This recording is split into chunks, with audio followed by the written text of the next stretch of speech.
Imagine going to a park with your child on a fine afternoon to have a good time, only to realize that your child has been abducted in a second of distraction. Thoughts of human trafficking, Ashton Kutcher, and the troubled bureaucracy your local police has to go through to maybe find your child race through your head in split seconds. You realize that the best chance your child has is your own intervention. Well, in this video, you guessed it, we follow the nerve-wracking journey of a mother who enters a mad car chase to rescue her child, look at the mistakes she makes, and figure out better ways on how to beat the kidnappers in Kidnap 2017. Let's go. Karla is a single mother who works a dead-end job to support herself and her 6-year-old son Frankie. Today, after her shift comes to an end, she picks up her son and drives to a nearby park. While on the road, she plays games with her son, indicating that she loves him very much. So much, in fact, that she completely neglects the traffic and literally risks their lives by being completely distracted. This, ladies and gentlemen, is what is called subtle foreshadowing. Fortunately, nothing happens yet, and Karla, without causing any accidents, reaches a park with her son. Now, having kids is not an easy feat and can be overwhelming at times, and parents are only human too. It is impossible to keep an eye on your kids 24/7, and that is why someone, at some point in history, invented something that is also known as raising your child. You see, Frankie is 6 years old, no doubt a child, yet soon old enough to understand basic dangers and the respective behaviors to avoid them. Not distracting your mother while she is driving would be one of those things. The way I see it, she has 3 ways to respond here. First, shut him up by threatening him to drop him out in the middle of nowhere if he doesn't stop talking, just like my mother did. Worked like a charm. Second, ignore him, focus on the streets and don't let yourself be distracted by a 6-year-old. Or 3, get a pair of noise-cancelling headphones. What is worse, a screaming child in the back or not being able to hear at all. Once they arrive, Karla receives a phone call from her attorney and leaves her son back, alone.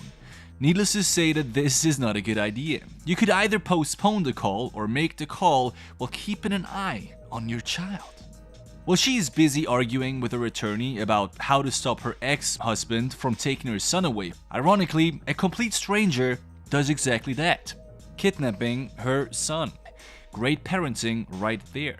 So once her son is nowhere to be found, it soon dawns on her that he has been kidnapped. Now, after frantically searching for him, obviously, she checks out the parking lot and sees that her boy is being kidnapped by a strange-looking woman who forcefully pushes Frankie into a green Mustang. She runs to the kidnapper's car, clinches to the side, but falls off. Unfortunately, during this stunt, her phone drops out of her pocket and breaks. While all of this is very plausible, there were definitely a few things she could have done better. Now, firstly, you might not be equipped to deal with those criminals, and in an attempt to handle them yourself, you may end up hurting yourself or even worse, your child who is in their hands. So obviously 911 is the way to go at first. Think about it. You know how their car looks like, the area you guys are in, and have even enough time to hop into your own car and continue the chase. Now, normally, I suggest to stay collected and calm whenever you call the police, because that's what they want you to do, right? Stay calm, madam, stay calm. Stay calm, yes, breathe with me, right? But there is no time for that right now. So, the opening line that I would use here would be, my son has been abducted in front of my eyes and is being taken away by a greenish Mustang. Our location is such and such, and they are driving into the direction of this and that. My closing line would be, I am chasing them. Boom. That is when I would hang up the phone, storm over to my own car, and chase those down the street. There is no doubt that the police would try to reach out to you again, but ignore the first call, because they can't ignore your previous call. They will inevitably notify the police patrols in your vicinity, and be it only to keep an eye open, right? Now you have dozens of professionals looking out for the car that you are chasing, and a car chase by any means isn't low-key to begin with. So there is a great chance that you will be aided by law enforcement in no time. Now, since Karla's rash action caused her phone to break, this is not an option anymore. So, without her phone, she decides to take the matter into her own hands and follows them herself. After a few minutes, both cars get stuck at an intersection. Here, our character commits the next mistake.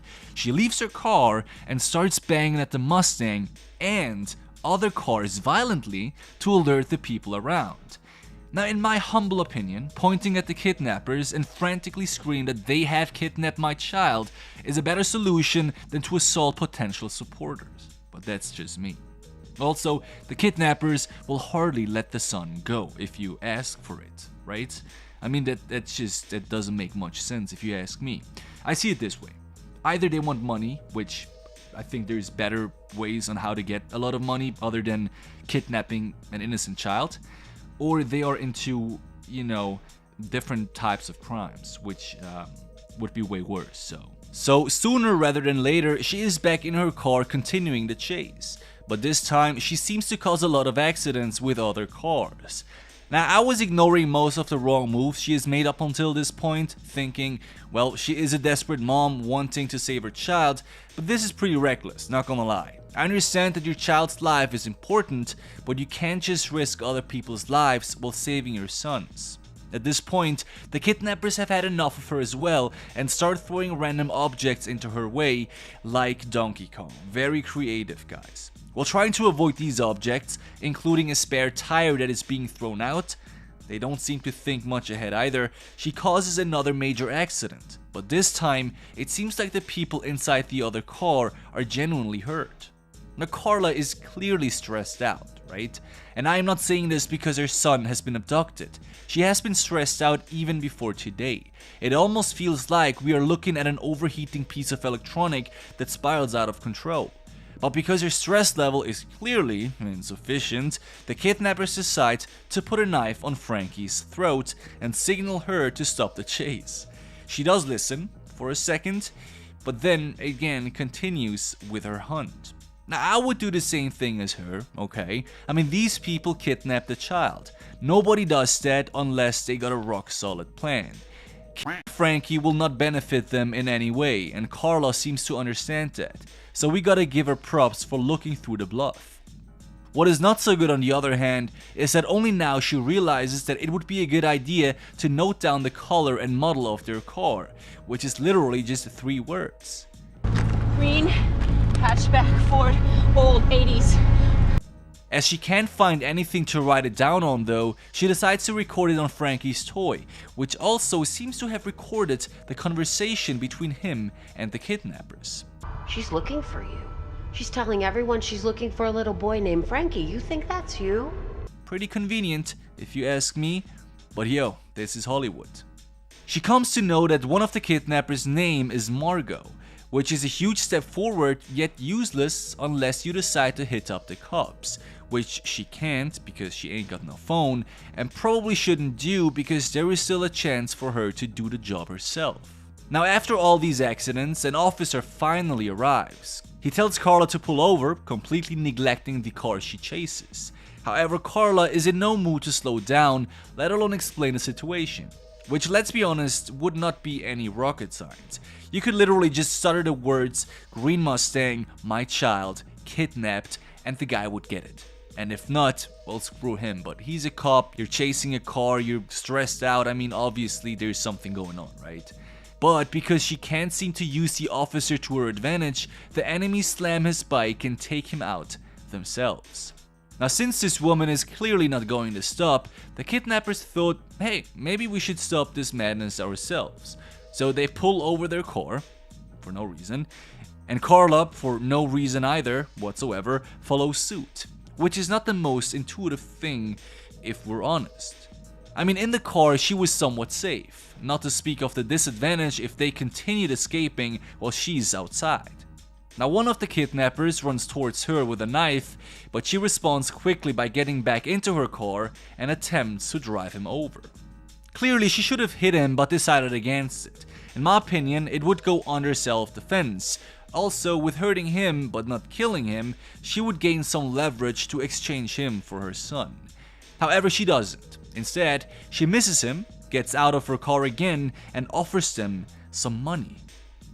Believing this is the right way to go, she tosses her wallet to him, hoping this is the end of this story. Obviously, it's not.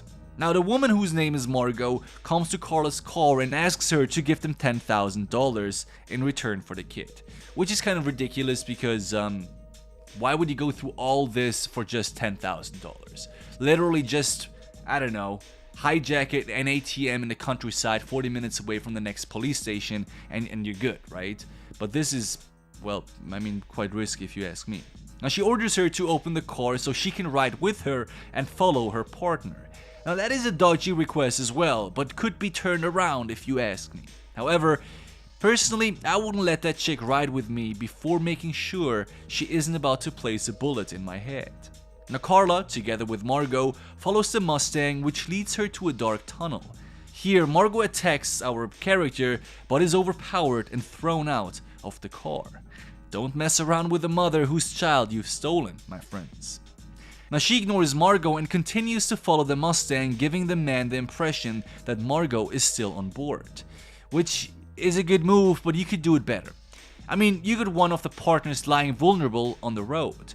Just drive the car over her leg, right? Break it, pull her back into the car, and have leverage to exchange her for the kid. Or even better, take her to the police.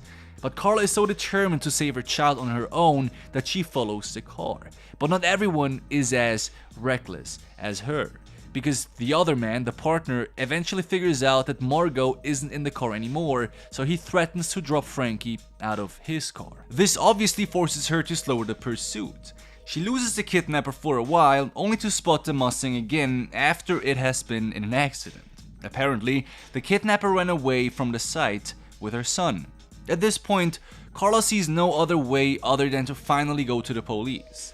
There, the officer tells her to wait, but then she sees a bunch of pictures of missing children on the wall, some of which have yet to be found, even though they went missing months ago, if not years ago. This triggers her, for obvious reasons, and she suddenly goes back to take things into her own hands, because obviously the professionals are amateurs compared to her, according to this movie at least. Now, I understand how she feels at this point, right? I mean, I've never lost a kid yet, but it must be frustrating to visit the police station while being asked to fill out forms that are then tossed into a folder only to be waiting to be digitalized at a later point. In Karla's case, her son has been abducted only a few hours ago max. The case is still hot, so in her eyes, there is still a chance to rescue her child, but the only way to do that is by acting right now, something the police apparently can't do. And fair enough, man. I mean, try acting differently than her in her stead. So now, as you guessed it, she leaps back into her car and tries picking up the route of Frankie and his kidnappers, which, realistically speaking, would be close to impossible. But not today. Nope. Today, luck is on Karla's side, as she spots the kidnapper and her son in a stolen Volvo. And with that, the hunt starts anew. She even causes a few new accidents on her journey, and yet again, the police is nowhere to be seen. Anyways, she finally runs out of fuel while chasing the kidnapper, but then spots an authority to hitch a ride. That is only until the kidnappers decide to ram their car, killing the officer and knocking her unconscious. When she slowly comes back to her senses again, she spots the Volvo, but without Frankie in it. The kidnapper tries to kill her, but she gets into the car and somehow manages to drag the kidnapper into the woods where she can kill him instead. I mean, why not? Now, Karla finds the address of the man and drives over, assuming her son will be there. If that is true, then it means this dude is a complete moron. I mean, after the crash with the officer's vehicle, the kidnapper must have taken Frankie home and then went back again to kill her. That would be the dumbest move you could do. Why would you come back for her when you make it back to the safe zone, right? Now, with this mind-blowing strategy, this man bags the award for the most incompetent kidnapper in the world. And truly, Karla finally reaches the kidnapper's house and finds her son. To her surprise, there are 2 more abducted girls held captive as well. At the same time, Margot, the other chick, reaches the house too. Our character swiftly escapes but leaves the 2 girls behind. Karla promises them that she will come back again. On one hand, that's pretty selfish if you ask me. On the other, escaping with 3 kids at once is pretty risky and lowers the chance for anyone to escape. So let's see what happens next. Nearby a lake, the final showdown takes place. Margot sends her dog onto them, which they can evade by diving into the lake. Now multiple uninteresting things happen until Karla pulls Margot into the water and stabs her to death. Like she was the villain in this movie. Now our Wonder Woman goes back to the barn to rescue the 2 other girls, but is surprised by a man who claims to be Margot's neighbor and pretends to know nothing about what's going on. The man doesn't believe Karla until he sees the kids. However, he slips and mentions the girls in another context before seeing them, proving that she is obviously involved. This rings a bell, and bam, she hits him with a shovel and kills him too. Let's go. In the end, her reckless journey, involving countless accidents and a few deaths, earn her an award because she has broken up an international child trafficking ring in the end. Well, good on her, but a little out there for me. Love Halle Berry and the premise of what a mother, or for that matter a father, would go through to rescue their child. Let's be honest, she just went for it and succeeded, and that deserves praise, I guess. With that said, thanks for watching guys, catch you guys again soon, peace out, and binge another one.